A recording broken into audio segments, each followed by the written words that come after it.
the responsibility that fans hold in creating a narrative around someone's online persona is insane. One thing will get picked up, doesn't even need to be the truth, and that's what will get shared, and that's what people start to believe.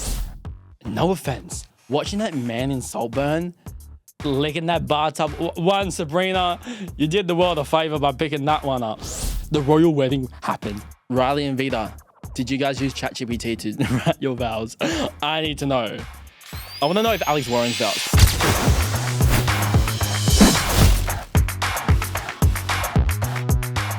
Hey guys, and welcome back to Sensory Overload.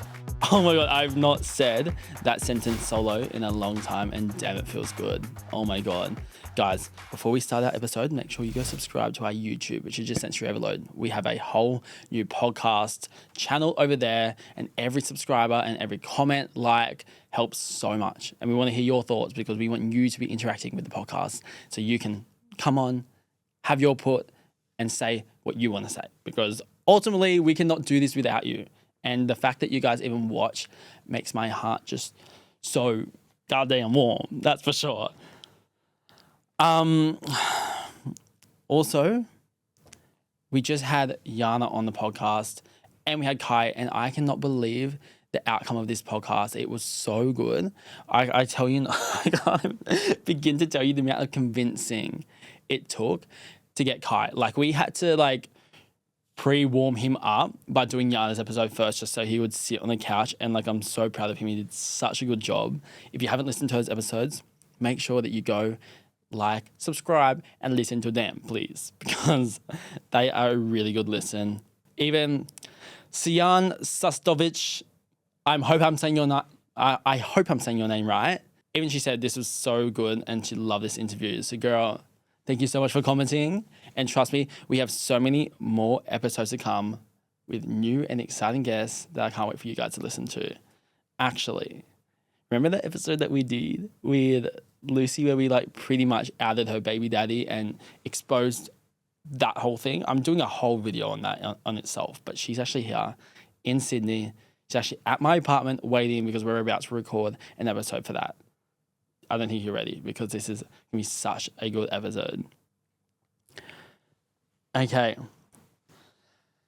In the light of pop culture and things happening in the world, amongst all the shit that's happening in my life, I'm just going to give a little bit of an update before we get into everything else that's going in.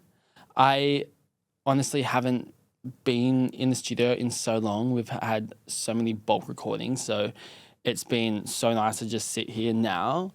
I think I'm moving to the UK, guys. I think I'm doing it. I wanted to go last year and I had the best time last year, and now it just feels right. It just feels honestly, it feels like one thing after another here in Australia, and I'm ready just to jump ship. You know, we've been through this all the time where I move all the time because I'm sick and tired of Australia. And I think it's my time to go overseas. I just want to do it once. Just once, And, the Australian men, ain't it, sis? There's not many of them out here, and I'm sick of seeing the same people on Hinge, on Tinder. That's about all that I use right now. I actually don't use any of them, to be honest, right now. I just use it as a boredom thing. Wait, let's talk about Coachella for a second, because I was this close. I was in Adelaide at a winery with a man and my best friend, and I got an email saying, do you want to go to Coachella? This brand is taking 4 people. We'd love to offer you a spot.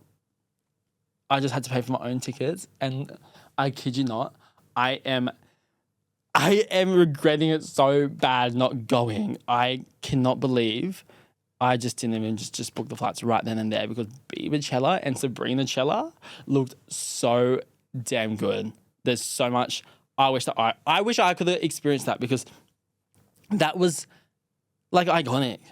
And let me tell you, if Tate McRae is performing next year, I will be there. And I will findle and get my way into getting an artist pass somehow. I need to, because that is my queen. And the fact that she's not here in Australia doing a world tour makes me really fucking sad. I need to go. But in light of Sabrina, is it her boyfriend? Her ex-boyfriend? Ooh, Barry Keoghan? Barry damn Keoghan. Keoghan. Barry Keoghan. There's been a lot of rumours circulating. And I haven't actually been up to this until today. And I did a bit of research. I love Sabrina. I love what she does. But damn, there's been some cheating allegations. Which I don't understand how you could cheat on Sabrina damn Carpenter. Like, have you seen her perform? Like, I don't understand. And I want to, if this is true, which he has come out and addressed them and said that they are not true, he's denied all cheating allegations. But no offense, watching that man in Saltburn licking that bathtub, one, Sabrina, you did the world a favor by picking that one up. But let me tell you, who the hell is he cheating on her with? I want to know that. He actually looks like this guy that I used to see once. That like really, I couldn't watch Saltburn because he reminded me of this guy that like literally traumatized me so much I could not watch it. So maybe I just have a bad taste of him. But Clutch Your Pearls, I don't understand how. Oh my God, Grabby Whips is really rubbing off on me. I keep saying all her fucking phrases, but literally Clutch Your Pearls, because that man should have been clutching his own pearls with Sabrina if this was true. But he denies the cheating allegations, saying the narrative circulating is not true. The rumors have become so intense that he's actually withdrew from his social life and social media. He's deactivated his social media accounts, which honestly is so fair, and this is a topic within itself. Online hate is fucked. Like, take it from me in these past few months. I can 100% testicle to the fact that online hate would make me want to delete social media too. I actually fucking lost all the drafts for the podcast. I don't know if I've told the team yet, but I deleted social media. I deleted TikTok. I deleted Instagram. I couldn't handle it anymore. I went to the doctors. I got put on Valium just to handle my anxiety, and I deleted it out of a freak intuition impulse, and all my drafts were gone for all of the guests. And I was like, for fuck's sake. Like, and I didn't even save any of them. So cook that. So I'll cop that on the chin. But honestly, I do not blame him for that. He has explained that being in a public relationship amplifies speculation, and he didn't want to speak out earlier to avoid dragging others into it. Keoghan also highlighted the mental toll of online abuse and public judgment, asking for more understanding around the private relationships.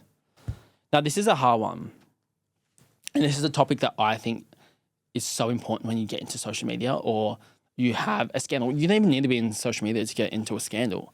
I think we're about to get into a different scandal on our next one. But when you are getting so much hate or something's happened on the internet, you have two options, right? You can either address it straight up and impulse react to it, which I'm a victim of doing. I hand on my heart, I've learned many times that is not the way to go about things. Or you can avoid it and never speak on it again, which is what 90% of people do. Or you can let it die down and then make a statement.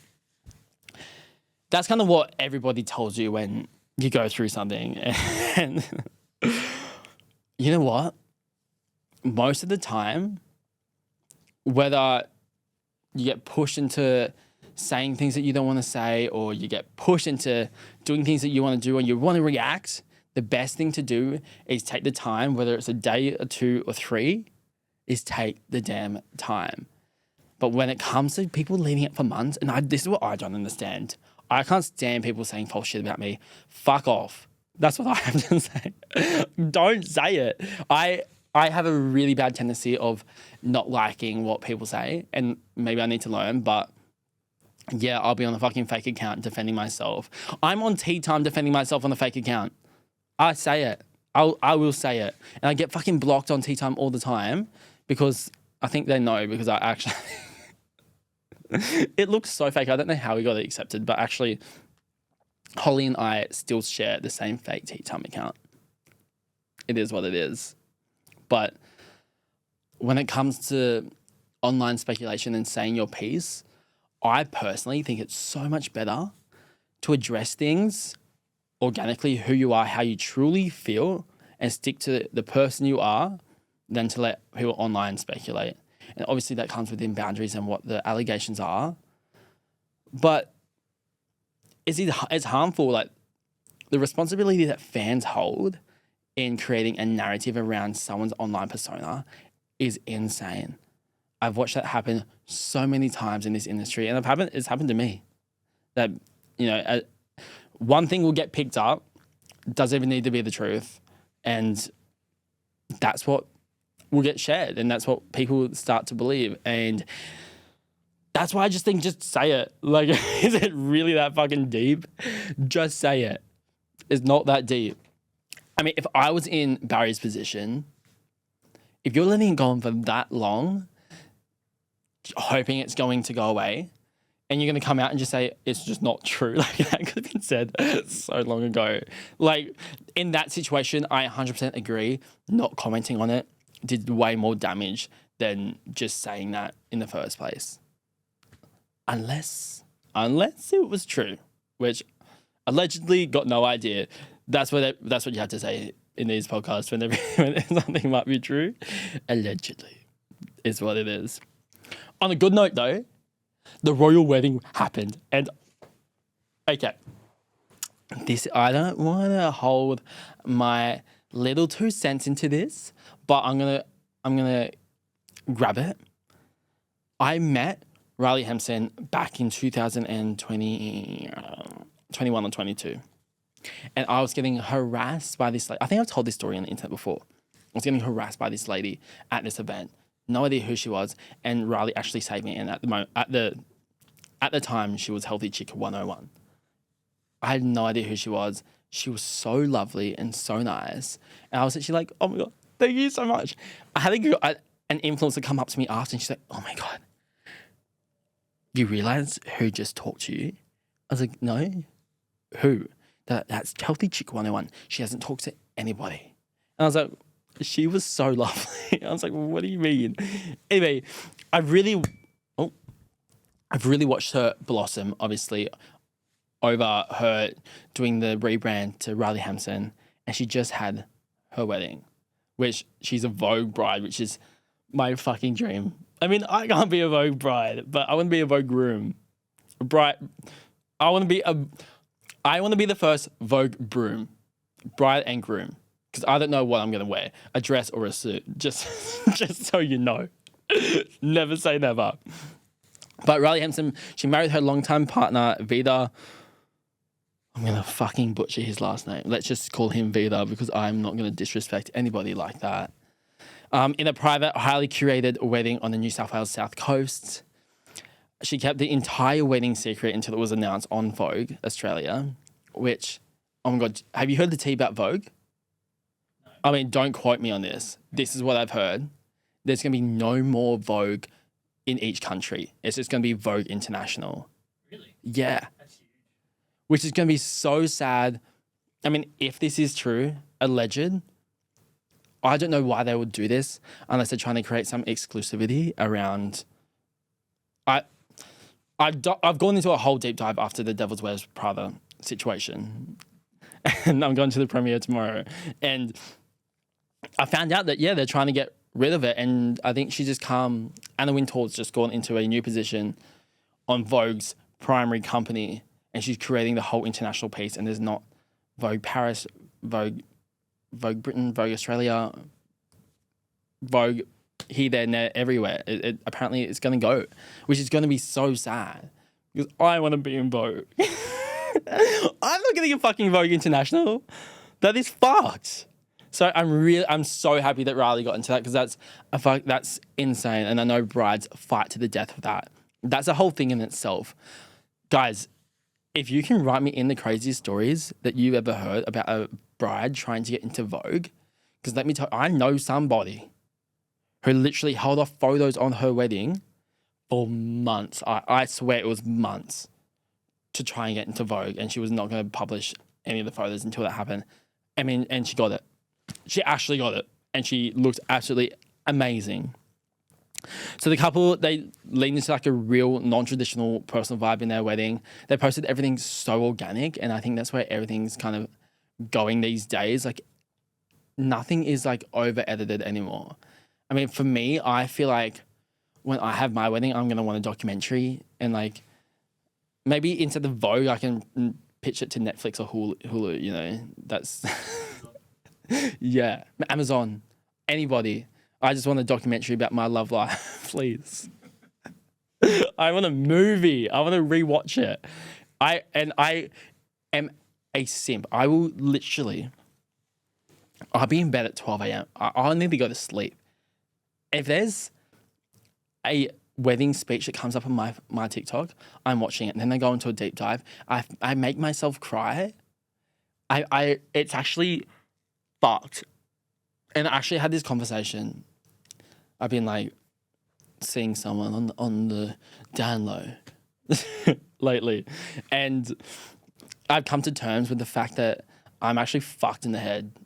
Like I am not mentally all there, because I was talking to ChatGPT about my wedding vows, and I did ask ChatGPT to write vows to me, and I read them and I cried. Come on, bro. Come on, No, bro. I'm not talking crying. Like, I mean, I got sinus issues and I could not breathe crying. That was how bad it was. And I have a whole plan on like what I can't even think about it because I will cry. I will cry. I have a whole plan on how my vows are going to go. And I mean, maybe I'm just dreaming and it's going to happen one day, hopefully. But now that I think about it, it's kind of fucked up. That's kind of weird. I'm asking a robot to read vows, and to be honest, wait, do you reckon I can search up what it is? Because I think the vows were actually not. I mean, the vows were actually really good. Let's read them out. Because I think this is kind of iconic. Vows. I can't believe I did that, to be honest. Like, that's not okay. I need to search up wedding vows because I fucking cheat on Wordle every morning. Cheat on Wordle. With ChatGPT. I can't think of the words. Yesterday was quack. Use the tactics. Oh, that's fun. Crane. I start with crane. I start with audio. I do all of them. Help. No. I have a family group chat and I look at my auntie's ones because I know her start word and see which one she's got, so then I can put that into my first half. Wait, why is it not loading? Come on. Anyway, guys, maybe I can't find them, but yeah, it was pretty fucked. So, note to self. Oh, here we go. Here, I got them. This is fucked. They said. Or you can get them to read it to you. Should I get it to read it to me? This is what ChatGPT told me in my wedding vows. Okay, I'm gonna write these the way they'd be spoken by someone who truly sees you. Your softness, your fire, your history, your heart. The kind of man who knows loving you isn't light work, but chooses it anyway. Here are his vows to you. My love, before you I thought love was something you fell into, but loving you taught me that love is something you stand up for. You are the strongest woman I know. Not because life was gentle with you, but because it wasn't. And you still chose warmth over bitterness. You carry so much feeling in your heart, and yet you never stop believing in love. That is something I will always protect. I promise to never make you feel like you're asking for too much, because what you ask for is honesty, safety, and effort.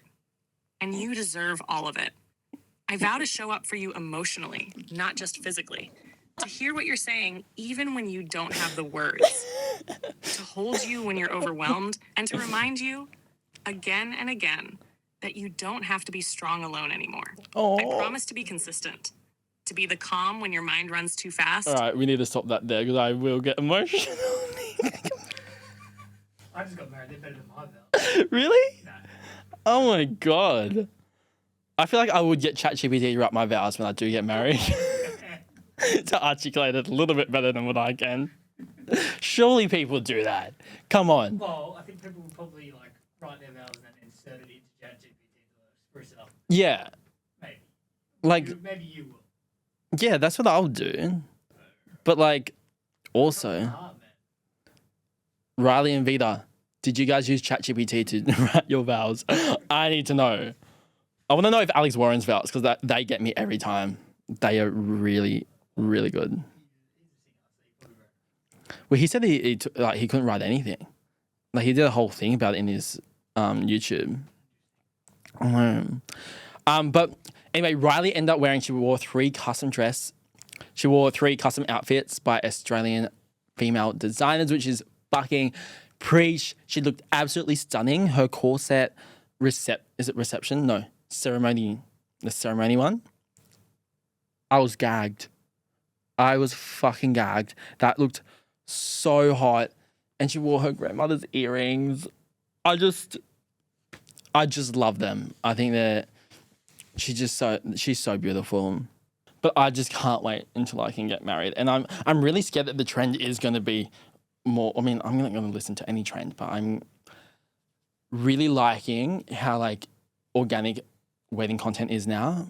And like the fact that wedding content creators are a thing, that whole side of social media is popping off. I actually love it.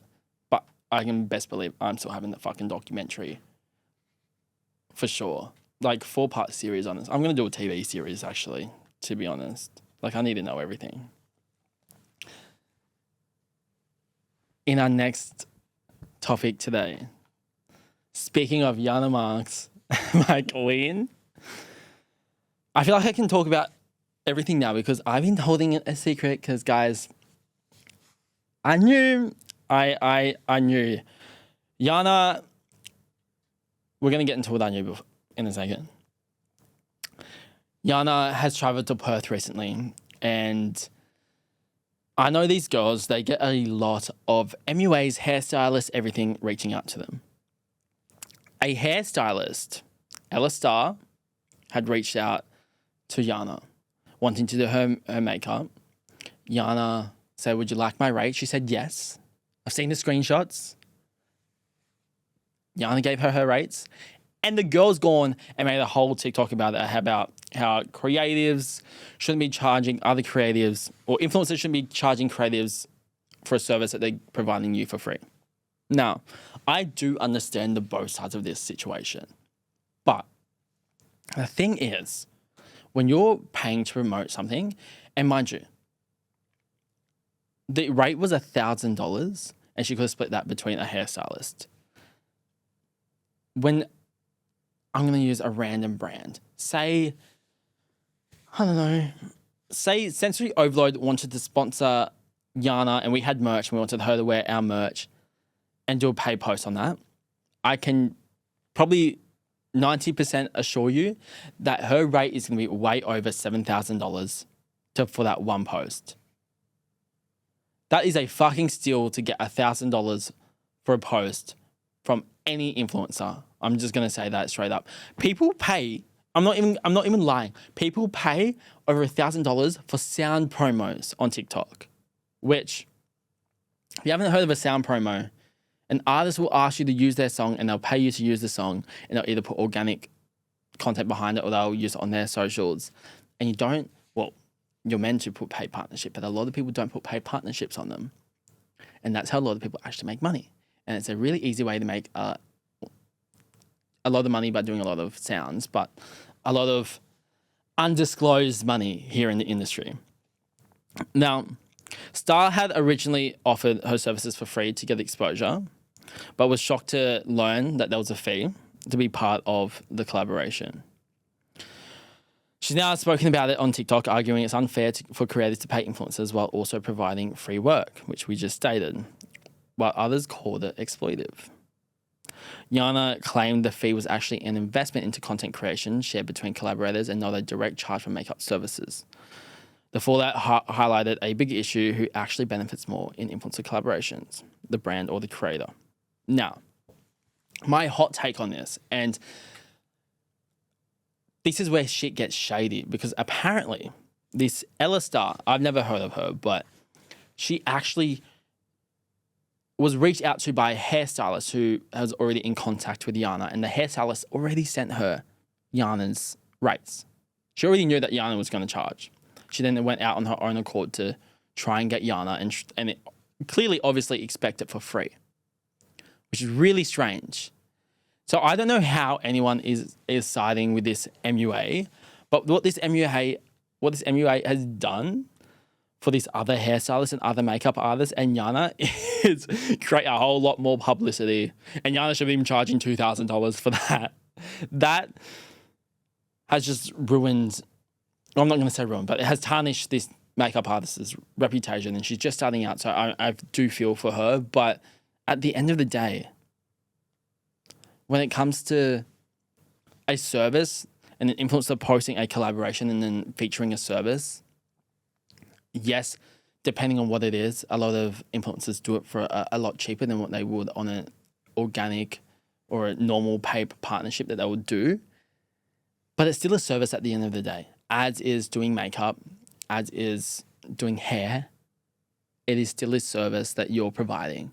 And Yanna's just come off Love Island. She's doing amazing. She's in the eye right now. So of course she's going to pay for that exposure. And when she's getting reached out by so many makeup artists, you kind of need to get payment at that stage to even start getting your makeup done. Or, well, I'm not saying you don't need to do that. Let's scrap that. But when you get so many outreach for that service and you have the demand there to make money from it, we're in a cost of living crisis. Fucking good on her for being able to charge that. That's what I gotta say. There's been a whole lot of controversy about peptides, Looksmaxxing, all of this. I need water. Because this is about to go... Oh, oops. This is about to go down because I got a lot to say.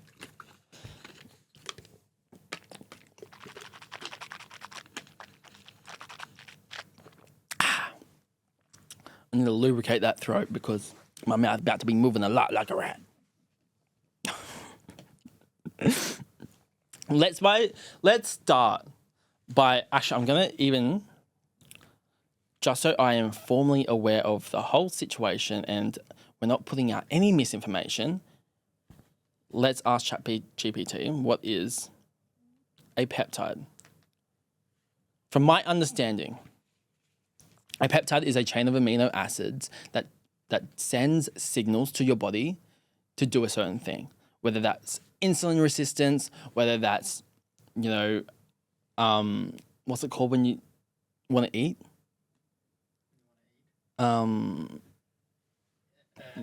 Appetite. Whether that's signals to your appetite, signals to produce more melanin in your body, signals to produce more cell repair in your body, signals to produce more collagen. There's a peptide for fucking everything these days. Let me tell you. Oh, I was right.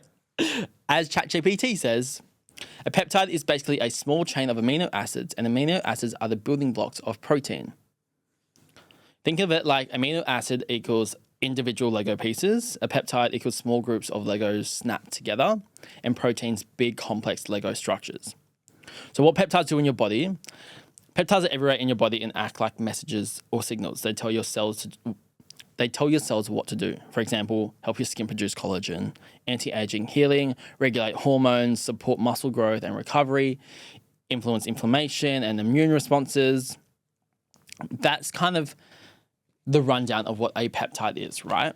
I have known about peptides for a while, and I've been very open about my own journey with peptides. I started peptides at the end of last year. I did an extensive amount of research on everything. I did not go to these backyard suppliers. I made sure where I was going to go and get a trustworthy peptide if I was going to do it. And you get a purity test done on the peptide from a reputable source if you're getting it from a proper person. The batch code should match the batch on the award thing, like it's like on the certificate, sorry. The batch code should match the batch number on the certificate, and that's how you know. So you have to be really safe. Now, the thing is, there are lots of peptides out there that are FDA, TGA approved. They are approved. Ozempic's a peptide, Mounjaro's a peptide, insulin's a peptide, NAD is a approved peptide.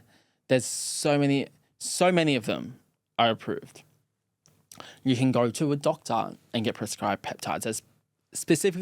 There's specific doctors that actually specialize in prescribing peptides for your body, whether that's health, testosterone, hormone levels, again, appetite. There's doctors exclusively for that.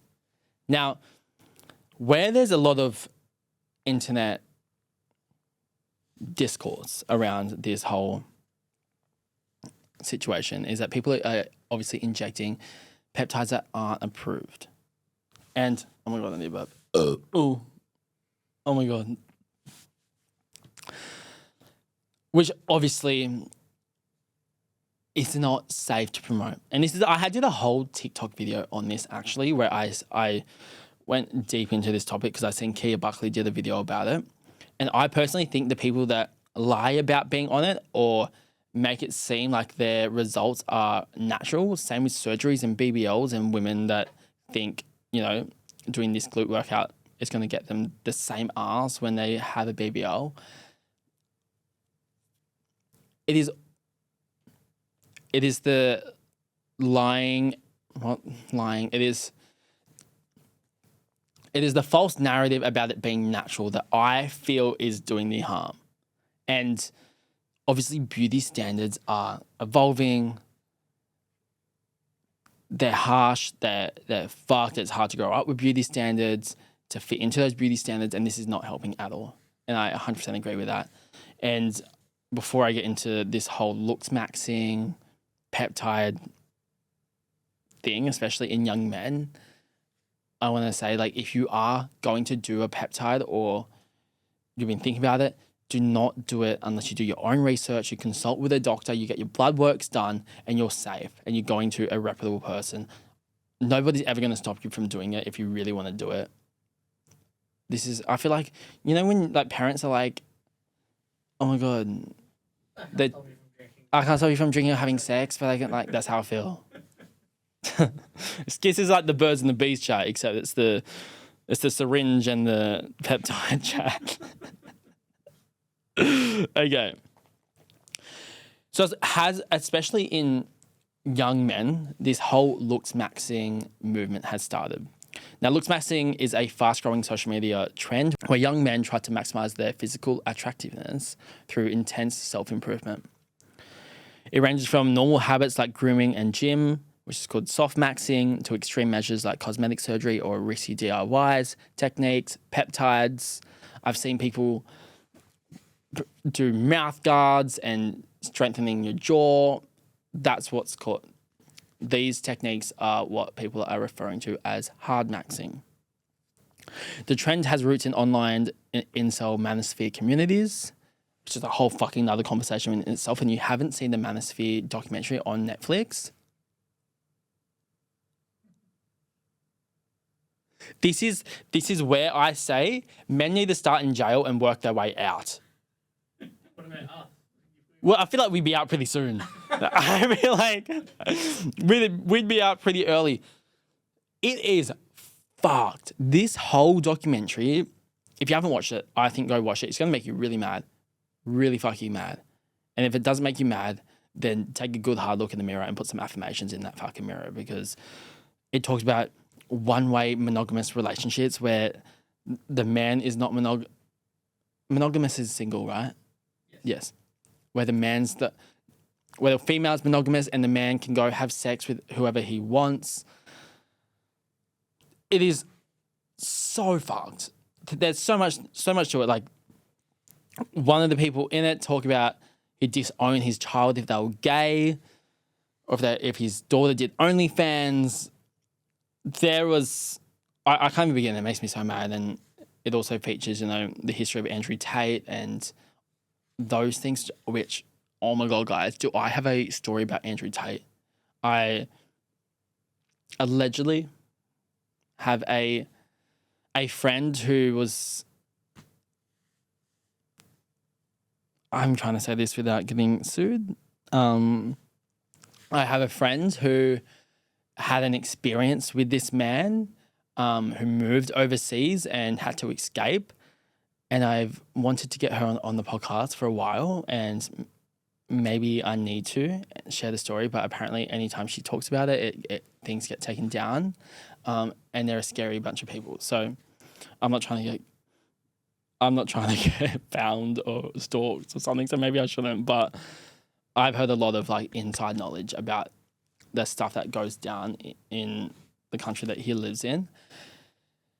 And his whole documentary is just like, what the fuck? I actually can't believe that men exist like that in this world. As a man myself, I can't actually believe it. But in the manosphere communities, it's where appearance is seen as the key to success and dating and life.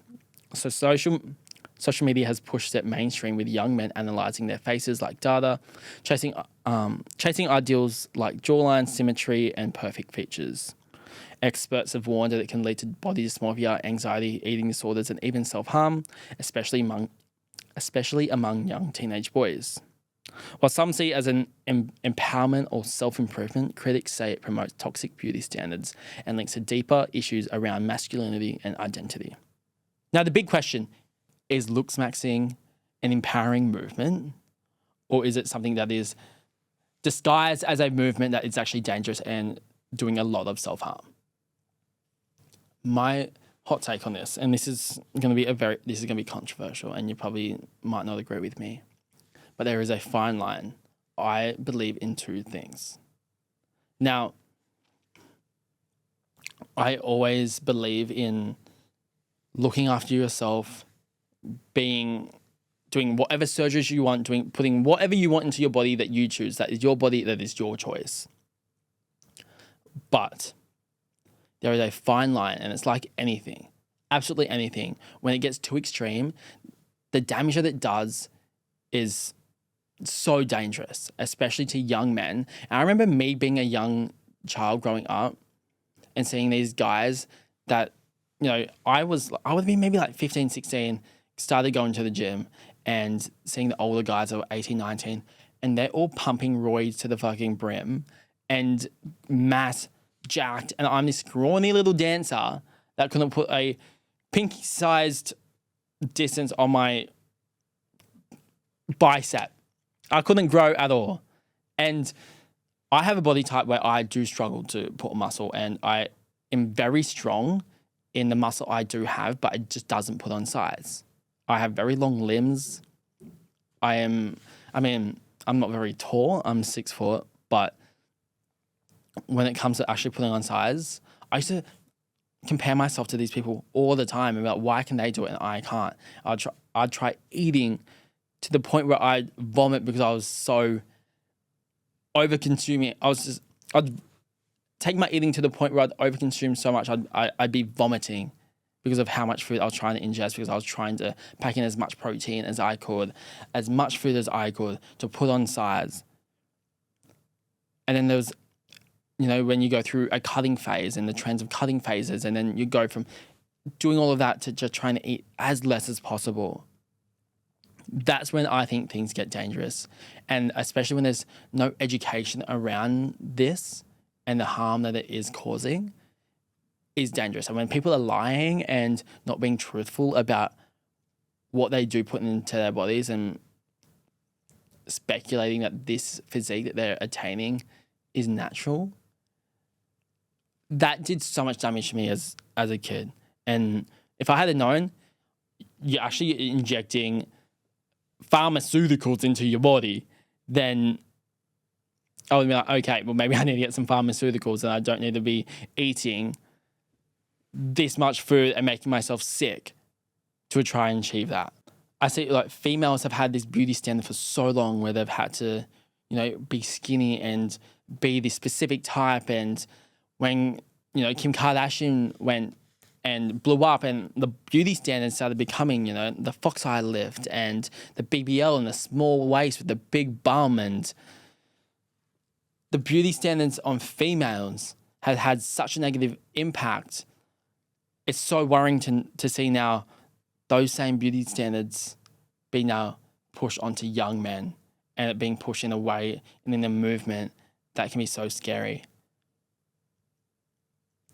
I'm really concerned for these young boys that are injecting things and thinking it's okay to inject things into their bodies to look better, and not truly loving who you actually are as a person. Because when that love comes from the inside, it doesn't matter what is on the outside. You can only groom yourself so much and get a haircut so much or dye your hair so much, to the point when if you change yourself so much, that issue is a lot deeper than what is on the surface level. And that shows in your personality and what you put into other people, who you are as a person. And I promise you, you will not be happy. You will not be satisfied with the person that you are and the person that you show up as to other people. And you always chase for better. And if you're always chasing for better, you will never be happy with what you do have. That's what I have to say. Wow. That was really, really advisable of me for that one. And even I'm going to open up about my experience using peptides and this whole Looksmaxxing movement. I did Retta in December, and if you don't know what retatrutide is, it's a GLP-3. Now, Ozempic and Mounjaro are GLP-1, so they hit one of the GLP receptors. Retatrutide, I think, is the first of this kind of peptide. Oh my God, I need a burp. That came from the soul. Wow. Is the first of these peptides that hits 3 different receptors of the GLPs. And is actually really close to being approved, which, will take it off the market, because I'm pretty sure now those chains will be patented and it'll be owned by that company. But when I did take it, I kid you not, if I didn't want to eat for 36 hours, I wouldn't eat for 36 hours. It was switched this whole receptor in my brain. I had no appetite. I could function. It actually helped and assisted with my ADHD so well. And I tried so consciously to try and eat as much protein and as much as I could, because I knew that I wasn't going to be eating at what I would normally would be. And it also does send you into a lot higher calorie deficit, to the point where it shreds so much fat off you that if you're not eating, you're going to lose muscle mass. You're not going to look good. You're going to look so gaunt, and it's so dangerous. And if you're not in the right headspace or have the right support around you and structure, I do not recommend doing it at all. But I lost 7.5 kilos in 4 weeks on it. And I was like, oh my God, there was a part of me that was like, oh my God, this looks so good. And the other part was like, fuck, people around me are actually concerned about how thin I'm getting, and how, especially my waist. My waist went from 71 centimeters. No, it was 81 centimeters to 71 centimeters. Which I mean, snatch. At the time, I was like, wow, this feels so good, but I do not want to lose any more weight. I don't want to keep pushing this. I can understand and identify this is going to be so unhealthy if I push this any further, and I stopped and I didn't take it anymore. And I've seen so many people get stuck in the cycle of just wanting more weight loss, and this is where I can see it going down a very bad path and how bad that can be. And I do not recommend it if that's the way that it is going to be. And if you have that kind of personality, I promise you it will not end well, and I do not advise I don't advise putting anything into your body that you don't know where it's coming from or where you're actually really buying it. I'm going to say that. But that's enough speak maxing from me. Maybe we need to think about the movement about people having podcasts and the license that needs. That's a good thing to really discuss. But guys, thank you so much for listening. I appreciate it. Please make sure you subscribe, not only to the Spotify, and make sure you give us a rating, and please give it 5 stars because I really want it to go up, please. But make sure you subscribe to the YouTube channel because that's where we upload our full episodes, and you can see the video. It's free, and you can see it all. We also have our subscriber list where you can get all the early access to the videos that are posted all on our Spotify subscriptions. We have a special guest coming tomorrow, which we've already exposed on who that is, but I'm so excited for you guys to see what we are about to talk about. I love you, and make sure you follow us and me on Instagram at sensoryoverload. I'm Bill Barker, and this is the I Want It Yesterday production in our amazing studio. I'll see you next week. Love ya. Bye.